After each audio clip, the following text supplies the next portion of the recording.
I'm Marina Ponomaryova, founder of Atelier Privé. This is a special project Why Art is a New Code of Luxury, and our guest today is Rabab Tantawy. Don't think about the result, like being the process. Yes, I really like that. I like the vibe. I like this mindset that not need to be like very overthinking about the result. Because once you know that you will never please everyone, and anyway somebody will say something, somebody will not like what you're doing, somebody will not like your work, so if you keep doing everything depending on what other people or the outcome of what you're doing is gonna end up, you'll be paralyzed. You're not gonna do anything at all, because that's how the effect of other people's opinions could affect you. And that's why I'm like, do what you want to do, really what you feel like called to do as well.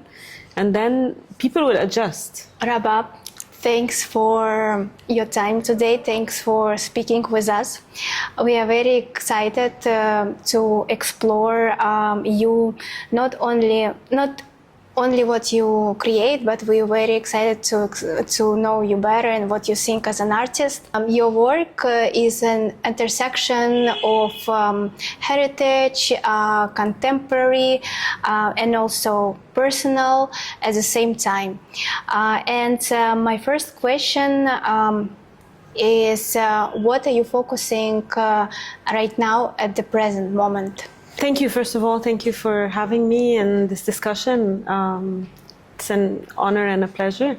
My work right now is really more studio focused. So I'm developing my work. I'm developing some new ideas. I'm working on new ideas. I'm always working on new ideas or using new material that I'm not used to using before. I've had a really busy year with a lot of mural work and projects with brands and with companies. That was really a very heavy 2025, and one of the things I wanted to do this year is to really have more of a focus on my studio practice and my painting. I've started creating sculptures. I've started bringing these figures that I've always been painting into life in 3D form. And I was lucky to be picked to do the Tanweer Art Festival, which I created my very first public art sculpture, which is called The Guardians.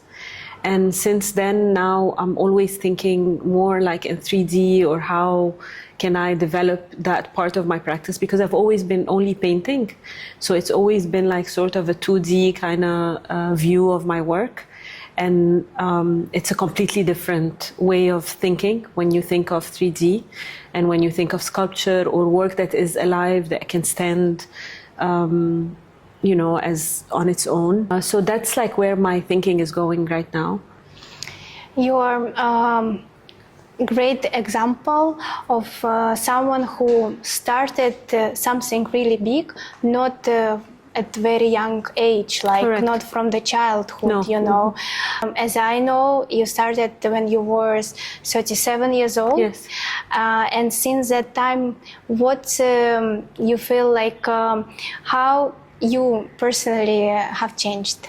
In all honesty, the way I started was really in a million years, I never thought I would even call myself an artist. I really I wasn't following a passion, because I didn't know then it was a passion of mine, but I was almost following a hunch, or sort of a calling to paint, to start painting. And it was really after a long career in hotels. So I actually went to hotel school, and I've worked in hotels for 15 years. And when I moved here to Dubai in 2003, I was working for 7 years with hotels, and so it wasn't really something that I was expecting that I was going to do. But I really followed. I really followed a calling that I wanted to paint or express myself in a different way. And this is how it all started. I really wasn't planning, or I didn't even know that how to get how to get on it, like how to do certain things. And I think this is one of the reasons that I feel like I have a strong background, is that I really taught myself everything. So when you're doing stuff for the first time, and especially here in Dubai, where the art scene was not as developed then as now it is, now you have a lot of resources. At the time when I started, you had no resources whatsoever. You barely had any support. So the difference from then till now is really huge. Like, to see the art scene and the creative scene become this big and this developed, it's really a proud moment for me to be part of it from when it started. But going back to your question, I feel like, as I said, like I was teaching myself everything. So everything went through a lot of failure before it actually worked. So even with the basic stuff, I had like also a lot of like sort of mentors along the way. And I think what helped me is that I would not shy away from asking. So I would, like, if I'm following an artist, I was following an artist in the US, and I basically just sent him a message and say, would you like be my mentor? Because I really loved the way he painted, the way he worked. Like, his work is also figurative, and I was like, this is who I want to become. So it's very important along the way to find mentors, to look for people who can actually help you along your career and learn learn how best to do what you're doing. For many people, actually, this is something which is not easy to approach other people and to ask for help, to ask for an advice. Everyone is afraid kind of rejection. You show us that it's... I always say, what's the worst that could happen, right? Like, they would say no. It's okay. Like, it's better that you... I think rejection, a lot of people, like, I still, like, it affects everyone. And whoever tells you rejection doesn't affect them is lying, because it does affect everyone. It doesn't matter how good you feel you are or how advanced in your career you are. Rejection hurts. But what you need to do is get past it and move on and go to the next thing. And if this door doesn't open, then I'm sure there was a reason why it didn't open. Maybe it wasn't your time yet. Maybe it wasn't a project or something that was actually good for you. So I really have a strong belief and faith that things work themselves out, and they work themselves out for your benefit. Like, you will always find, and I can say this because now looking back years ago on stuff that I was rejected for, or I didn't get something that I really wanted, that it was actually good that I didn't get it. And it was like, I'd rather would have not, like, I feel like I'm okay. But again, asking for help is the best thing you can do for, like, in any career and in life as well. Because if it doesn't work out, it's absolutely fine. You just have to train yourself to overcome that, that hard feeling you get when you hear the no. But you move on. You just go to the next thing. And if this didn't work out, something else will work out that's going to be better for you. I think that you said it's really useful for many people these days. Especially new artists where, they start. And this is, I'm going to jump ahead about Studio 13, but this is one of the things that we wanted to cultivate here in the studio, is that having artists that they don't need to apply, they don't need to fill in a form, they don't need to tell us their life story and for us to say whether they deserve to be here or not. The part that I personally suffered from for years and years is like feeling that I have to prove and write big words and say something that maybe I don't actually feel about my work, but just to make someone think it's too intellectual, or like how the art world is, unfortunately. I feel like there is a lot that the art institutions or even the galleries or a lot of places, I'm not generalizing, there is also a lot of them that are super supportive to starting artists, but there is a big wall in front of every artist that they have to jump over and make sure that they write the right thing about in their bio, or the way they write about their work has to be a certain way. And not necessarily everybody knows how to write about their work, like you could be amazing at, painting or doing sculpture or any form of art, but it's also okay that you can't write about your art. Like you can tell people whatever you want. And there's a lot of famous artists who are known for not explaining anything at all. And it was absolutely fine. Do you think this is actually one of the best thing of contemporary art, that you don't need actually to explain, because you trying to show your emotions or your thoughts, but it not necessary another person to understand it, because he or she can get it in a very different way. Yeah, I mean, that's part of the beauty of it, I guess. And that's why it's open to all interpretations. Like one of the things that I love to do is when someone looks at a painting of mine, and I always ask them, so what do you think? Like, how do you feel? Is this, and especially because I do a lot of figurative art, and it's about people, it's about connections. For me, it's always, whenever someone tells me how they feel when they look at one of my paintings, they always go back to, this reminds me of me and my brothers, or this is me and my best friend, or this is me and my mom. So that part is also, and it also informs the artist, because it tells you how people feel when they see your work. Not necessarily to change it or do something else, as depending on what people see or they don't, but also it validates what you're like. I think that's also the best validation, is that someone get exposed to your art and they feel something, whatever that feeling is. It evokes a certain emotion, evokes a memory, maybe they think of it, the color, maybe they make them think of something from their childhood, or there's so many things that an art piece can do to you, or like just looking at something. And some people, it would not be necessarily a nice feeling, but it would still be a feeling, right? So there is an emotion, even if it's not a happy emotion, it's an emotion. And that's, for me, is like a very a successful thing. Art doesn't have any practical, purpose and use. Yeah. Everything that we know about art, if it's like, okay, I like art, oh, I don't like art, yeah. But it's not like, okay, I definitely need to have some, art at home.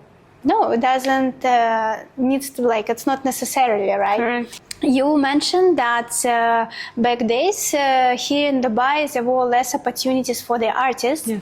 And also I have talked to other artists and they told me the same, but they started maybe 1980, even before 2000.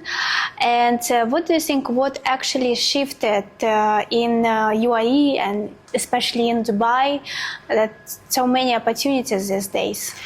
I think it's something very unique to Dubai or the UAE in general, because it's a very young country, but it also has developed so much in the past 30, 40 years. So I think automatically everything else develops. Like, you will find not only that the creative scene has developed, but you will find all the other, other fields of work or construction or developments. Like, the whole city, the whole country has really, to see the Guggenheim about to open, to see the Louvre. It's something that obviously belongs to a certain vision. Like, there is definitely a very open vision and a very, let's say, progressive vision to where we right now. Everybody wants to come to Dubai. Like, everyone wants to be here. I always say it's the land of opportunity, right? Like, even as an artist or as anyone who comes here is looking for a better life, is looking for a safe place to be. So I feel like all of these things came together, and this is the reason why the whole creative scene also has developed. We used to see, like, I remember vividly, there were like only two places where you could buy canvas or buy art material. And you wouldn't even know if it was like, there was no Amazon, so you couldn't like really order stuff online and get it delivered, or like there was a lot of like small things that were obstacles. Like sometimes it's also the small things that helps you move faster, like the availability of all the art material that you could think of is right here. Like, I used to wait till I travel and bring a full bag full of, stuff that I would like. Right now, I have everything here. Sometimes I even travel and don't find the stuff that I find here. So there is a lot of elements that came together to make the art scene flourish. And obviously, because where we are now is like, there's so much happening, there is so much happening. So the eyes are automatically on the art scene here. Like as a studio, we get almost on weekly basis, we get artists emailing us about coming in for a residency or asking how can they exhibit, or how, from the US and from Europe and from places you would think, oh, we wanted to go there. Like the goal was for us to go there. But right now, no, the goal is like to stay here and create something that is so unique that everybody wants to come here. So many galleries right now are moving to the Middle East. Yes. Opera Gallery, Leyland Heiler, a lot of places where actually artists can be like represented as well, and where people can find your work. So my work is, I'm not gallery represented, so I have created my own ecosystem in Studio 13.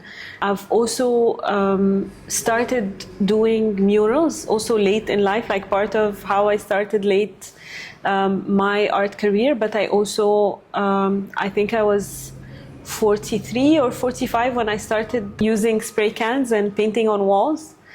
And it was like such a freeing experience to be painting on walls using spray cans. First, I would just watch my friends in the street artists doing it, and I was like in awe and thinking, oh my God, this is just something really fascinating for me, until I tried it, and it was just so addictive. That was like, it gives you that sense of freedom. And also there is no, there's no limits to what you can do. And this is when I started creating murals, and my very first commissioned mural was in Al Sif. They are still there now. They were commissioned for the shopping festival, and it was only supposed to stay for like a month of the shopping festival, or I think it was like 2 months or something like that. But I did those in 2020, right before COVID.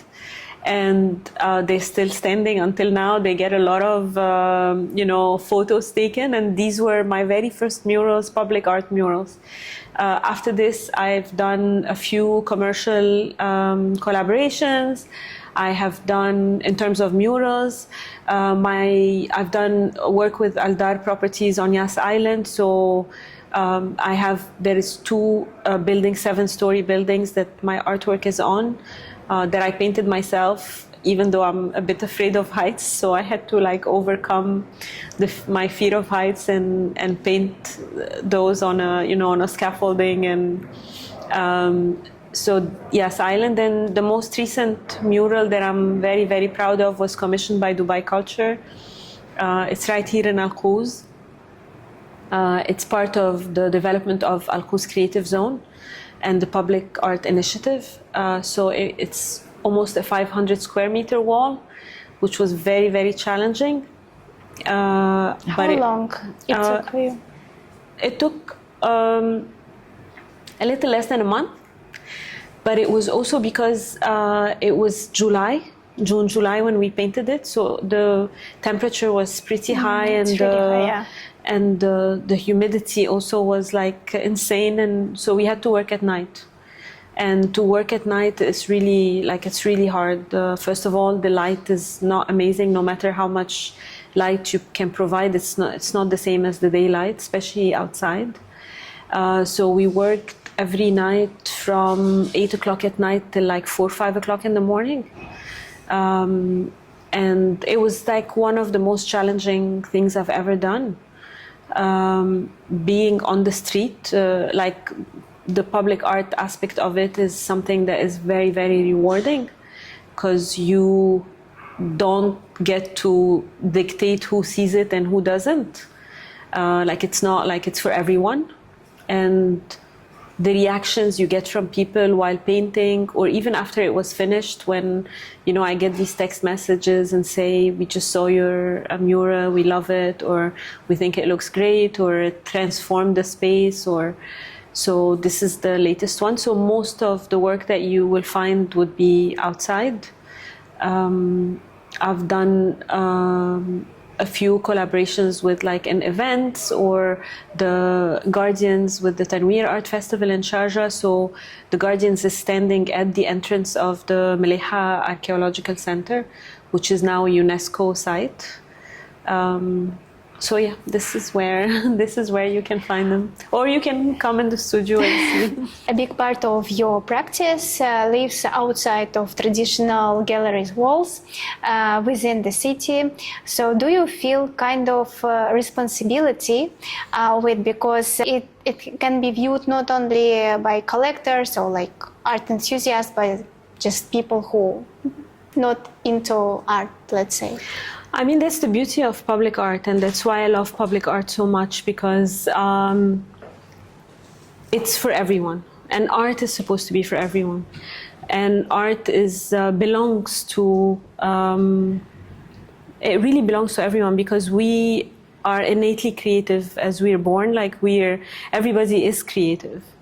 And I feel like, obviously, the art world has put a lot of restrictions into who is this art for and who it's not, while that shouldn't be the case. It should be, again, like we were talking about emotions, it should be something that evokes a certain emotion, or makes someone feel something, or even makes someone feel at ease or calm. Like sometimes you look at something and it gives you that calm feeling. Having art that is outside, that is in the street, that belongs to the people, is, I think, the highest form of it's just for everyone. And you don't control, like we were saying, you don't control who sees it, but you can't control who likes it, and again, who doesn't. And it's for the public. That's the reason why it's outside, because it's made to change the vibe and how a place feels. Like specifically, if we're talking about Al Quoz and Al Quoz Creative Zone, Al Quoz is very gray, right? Like it's very industrial, very gray.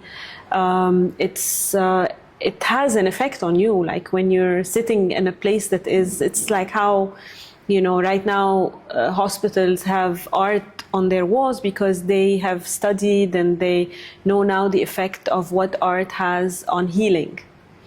And it's the same way, like you transform a street, the street doesn't look the same. It doesn't look the way that it was before. And this is like maybe one of my favorite things to see, like, the before and after of how a place has been completely transformed. And it's also to the benefit of the people, because I remember very well the security guard of the building we were painting. He told me one day that right now he gets off the bus one station before so he can walk alongside the wall, which was something that like gave me so much joy, like to just affect someone who in the middle, and that's, by the way, like in the middle of the summer, like, he could have easily stayed on the bus an extra station and avoided walking in the heat. But he told me that he decided that he wants to get off early so that he can have this little walk alongside the wall. Like, for me, that was like the best compliment ever, right? That's a beautiful story. We had, while painting, we had bus drivers, because there's a bus station right next to the wall.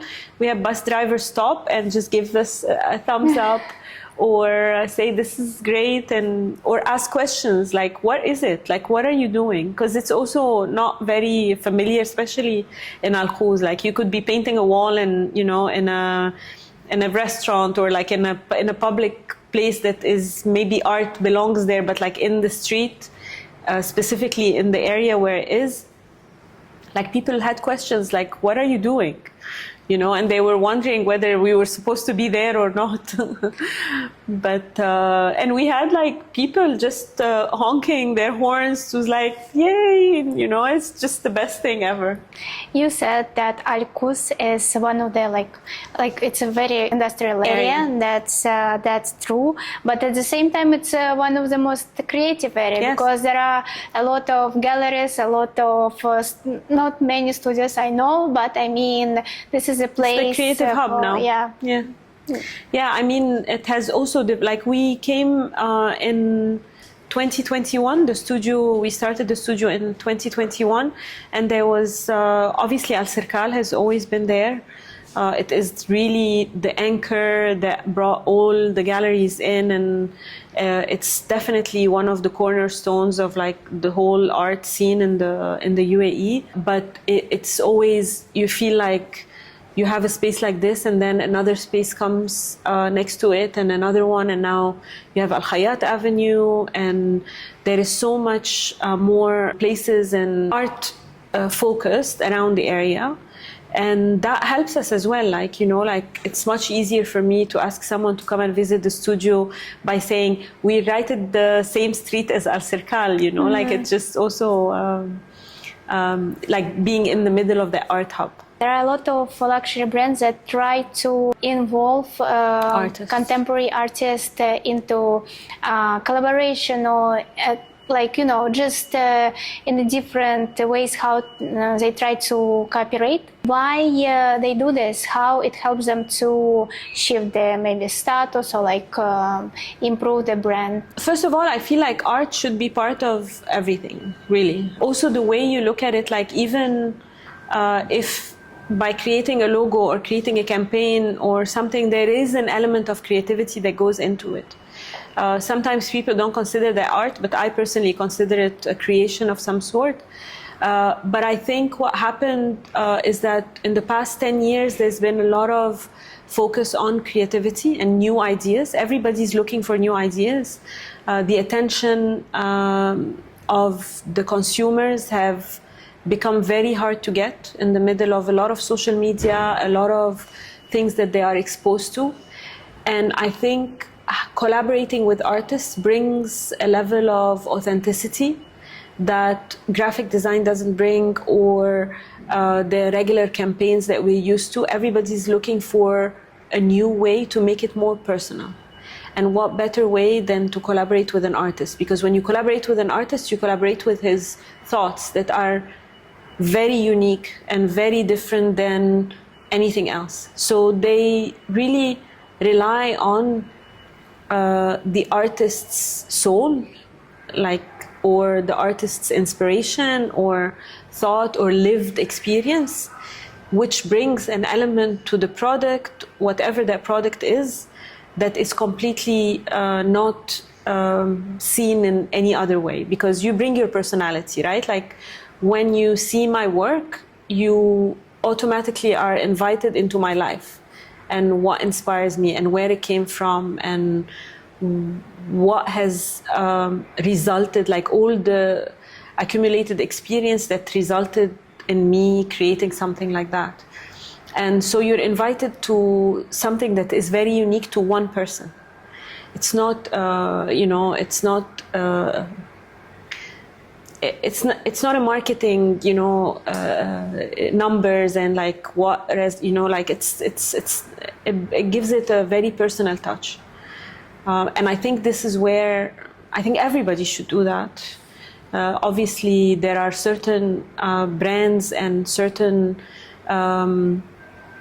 views that value creativity and value the artist and value also the artist's input into the product. Because an artist can come and elevate something from something to something completely different, or show a part of it that people would not see through the normal way of showing that product. Do you have some brands in mind that you would like to collaborate? In the future, you mean? In the future, yeah. Honestly, I was ready to retire after my McLaren. For me, it was like, I'm a huge Formula One fan. And I think getting that call that asked me whether I'm interested to work on a collaboration for Formula One, I was like, of course I am. And it was like completely unexpected the way it ended up, like the collaboration, because at the beginning it was very secretive, had to sign NDAs and not say anything to anyone about the project until it was like developed. But that was like one of the things that the brand can give the artist that he could never get. So for me, being on a Formula One car as the first artist to ever put art on a Formula One car in 2021, where it was like the most watched season, like end of the championship, and having the amount of people that saw my work. So the part that the brands can give back to the artist is their reach into how many people are seeing this. Like, when you collaborate with, a luxury brand like maybe Bulgari or, or Hermes, or, like you get that whole following of it, seeing your work. A gallery cannot give you that. A gallery can only give you the people who walk into the gallery willingly, or the people who they promote your work to. But again, collaborating with brands are something that gives the artist a reach that, especially how strong is the brand, it gives the artist a reach that like nothing else can give it. You just mentioned your collaboration with McLaren. I think it was one of the best time. I mean, for every artist, it would be such a honor, It's a dream. Like I always say, it's like almost a dream that I never knew I had, because it's something that wasn't done before. So it's like, like you don't aim for it because, like it's not a possibility even. You have worked with extraordinary global brands, and as we just discussed that it's a dream, and of course there are a lot of, I'm sure, changes inside of you happened during the work with the brand. So during, like after this collaboration, not career wise but more like personally, what have changed in you? First of all, during the work itself, I wasn't sleeping. It was extremely nerve-wracking. It was something that I think it also happens in everything, but in this instance, it was really like the stakes were really high. And I had, they gave me such an open way to do what I want, which is a dream of any artist, but at the same time, it's a lot of pressure. Like, like there is somewhere in between where you leave it wide open. It's like, do what you want. Here's the car, do what you want with it. And, or any other brand that I've worked with. But you're thinking about, like we said, the crowd that this brand brings. And in the instance of McLaren, it was a Formula One, it's a sport that has like its own following, and the questions that were keeping me up at night is like, will they think that I've messed up the car? Because they're very attached to what the car looks like, and like it's almost like a soccer team who loves their like jersey so much, and it's like, am I messing with something that is so sacred to sports fans? So you get a lot of self-doubt. And again, I think all the artists, I'm not going to speak on behalf of everyone, but I feel literally the majority of artists have imposter syndrome, and we always doubt to a certain extent, depending on who you're talking to, but there is always a doubt. And I feel sometimes that if there is no doubt, then you're not doing it right, I think, because doubt is essential to figure out also, are you doing the right thing? Are you following what you're doing? Or are you doing something to appeal to a certain group of people? Are you being true to your own expression and to your own work? Or are you deviating to make people like the work? So there is so many things that goes in that. I think the best thing that a brand or a company or whoever you collaborate with as an artist, if I can give advice to both brands and artists, is to, yes, give the freedom. Definitely there is a brief, there is a way that they have a certain vision of their project and how they want the end result to be, but also there is the freedom of the artist and following their own way, like their own style of work. And that's why they hire you, right? Like you're hired because of your work, or else they could just go to anyone else. And so always really be true to who you are and be true to your work. And if it doesn't work out, then it wasn't for you in the first place, like it was maybe for someone else. From your experience, a young artist would like to collaborate with some of the brands. Doesn't matter, like luxurious, so it's like just like any brand. What would be some steps to reach them out? Like how? Just to send an email? No. It's not working. Yeah, we all know that doesn't work. I think what I tell constantly everyone who asks me about how can I get into this gallery, or how can I do this mural, or how can I maybe attract attention of a certain brand, or how can I reach out, I say, I'll go back to the same, like maybe cliche, but stay true to your art. And when you do that, you have a distinctive style and you have a distinctive voice. And it doesn't happen overnight. A lot of people now are very much thinking that they can start today, and in the next 6 months they're going to have hundreds of thousands of followers, or they're going to go viral, or they're going to achieve this or that. Things take time, and they don't take time. They take time because you need to know your own voice, and you need to really dig in and see who you are. Because a lot of times, like, I think it was maybe 5 or 6 years of me trying, like I started painting portraits, believe it or not. And I started painting, I started a lot of styles, and I had no clue what was, there was something that I liked about each one of them. But it wasn't until years of doing something over and over that it kind of clicked that this is my voice, this is my way. And developing your way is very important before reaching out. Because imagine you don't know who you are. How are you gonna convince someone of hiring you for something and you don't know what you are like? So the number one thing I say that, and obviously putting yourself out there. Like right now we have the benefit of social media that is anybody can see you, like you are out there in a place where you have also no control of. It's almost like like you're out there in public. So putting yourself out there, whether you feel like it's good or not. Like I sometimes look back at stuff that I put out there, and as my kids say, I would cringe at what I'm putting out or what I did, but it was part of my journey. Like there was all the cringe moments before the good moments, and then you go into the cringe moments again, and then you come out of it, and you can only realize that when you look back. So don't be afraid to put yourself out there, even if your work is not completely ready, because it's as if you're inviting someone into your studio and you have work that is different at different stages, and maybe nothing is like really complete yet, but you're giving them an invitation into your process or into what you're doing.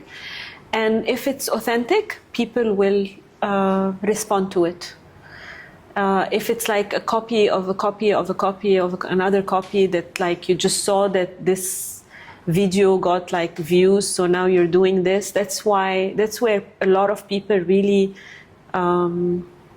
feel distracted, because there's so much online and there's so much that people see and it's like, oh, I could do that. And then they start, and then when they don't get what they want out of it, they give up. We've seen so many people who try things and then they give up because they were not doing it for the right reasons. They were not doing it because they wanted to do it. They were doing it because they were waiting for external validation from social media or from Instagram or wherever they're putting it.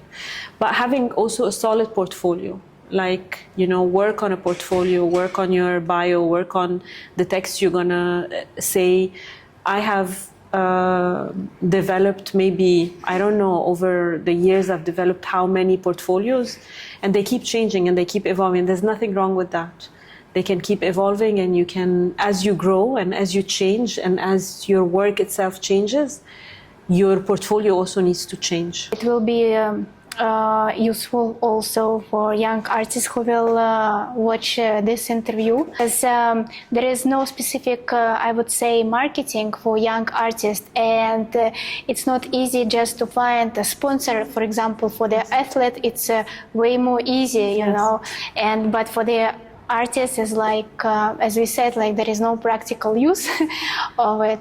And there is no one way or another. Some people really find their way in a certain way that maybe they didn't think of. A lot of people find their way through social media, and other people find their way through galleries. Other people find their ways into creating something that they give to someone and someone else sees it. So there's so many ways. I think the basis is to create what you want to create, not what you think is hot or trending at the moment. We speak with you a lot about young artists, but if we look from the other side, if we think about those people who actually look at art, at practices, what do you think how they should start knowing this field? For example, I noticed that people start be more interested and be more involved in art at some level of their life, or at some age, if, for example, if it's not something from the childhood, after some time they feel like this is something that interested for them. But if the person just starting to know it better, what it could be, to go to galleries, to read some books, or to watch some videos, what we should do? For people interested in art in general, I would say, this is how I personally got interested in art, is that there was this artist that I loved their work very much, and I started looking at where her work is, and her story and how she started and what does she mean by what she's doing. So I think it starts with an interest, and an interest whether in maybe ceramics or pottery or sculpture or painting.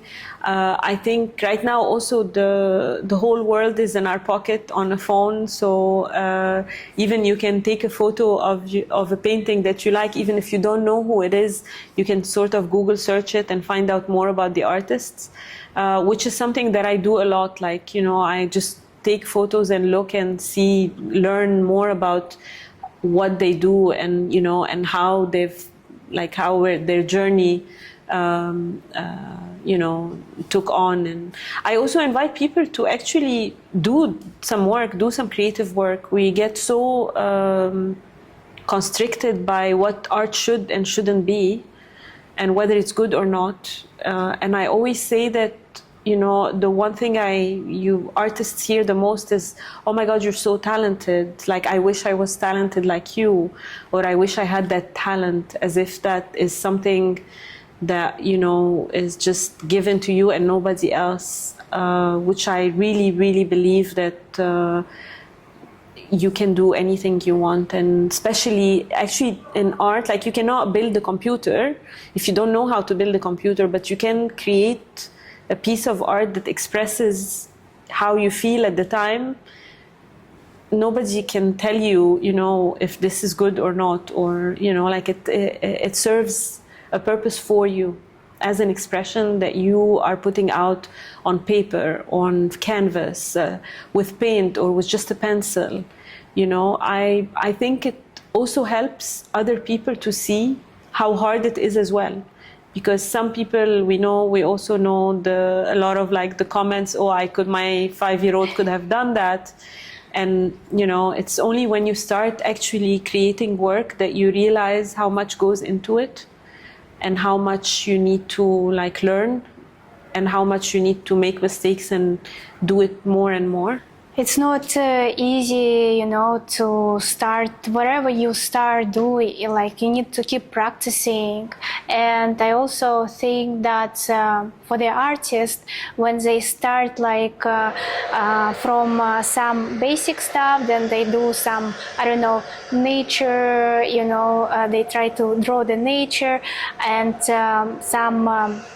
To show some realistic objects on their paintings. But I think one of the most difficult way is to find your own style.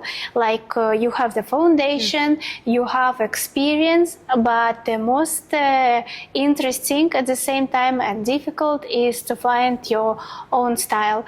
What was for you that day, year, or like the period of your life where you realized that this is like the way how I want to show my paintings? I think it's first of all, yeah, it is difficult, but it's not really also that difficult. Like it's for me the change was more over time. Like when I started painting portraits and like I was doing things that have a lot of detail, it taught me a lot about like the way how to paint. And also when I started, I only painted in oil, and this is how I learned how to paint. And bit by bit I knew what I didn't want to do.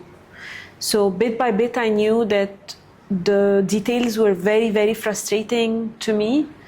Not only frustrating, but I wasn't enjoying them. And the only reason I started painting is that I wanted to enjoy this feeling that I get when I paint. And that was really the drive for me. It was more a feeling that I was like at ease, calm.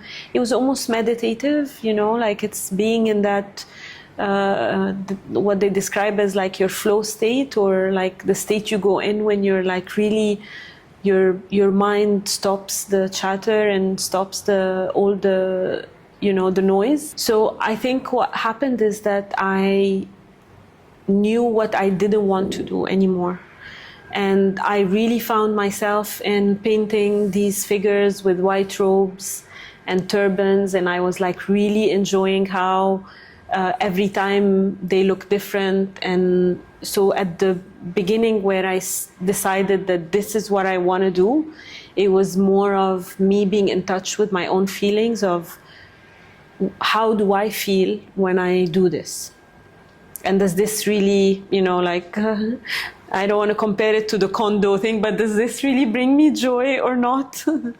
And if you're, again, it goes back to the one thing is like knowing who you are and knowing what is your voice and what is unique to you, is to get in touch with how you feel, get in touch with how what you're doing. Is it, yes, it has to have also a bit of frustration, because it comes with like, this is not what I imagined it to be. Like when you start off a painting and you start doing something and you feel like it's not going your way and you feel like, oh my God, this is terrible. And then, you know, like that whole a creative process kind of thing. And then you start working on it and you push through, and then it becomes better, and then you're happy with it. It's almost like the same kind of thing. You have to also give yourself the time to go through a process where I'm making something. This something is like really I'm really enjoying it. I'm really happy with how it is. I could do better next time, but this is what I want to do. And I think this is what happened with me, is that I just was enjoying it so much, and I was thinking of what other ways I can paint them, and what do they really mean, and where do they come from, and what is their connection to each other, and why am I painting them? Because sometimes you don't even know why you're doing what you're doing, especially if you're doing it for expression and not for a certain end product. Thanks for your story.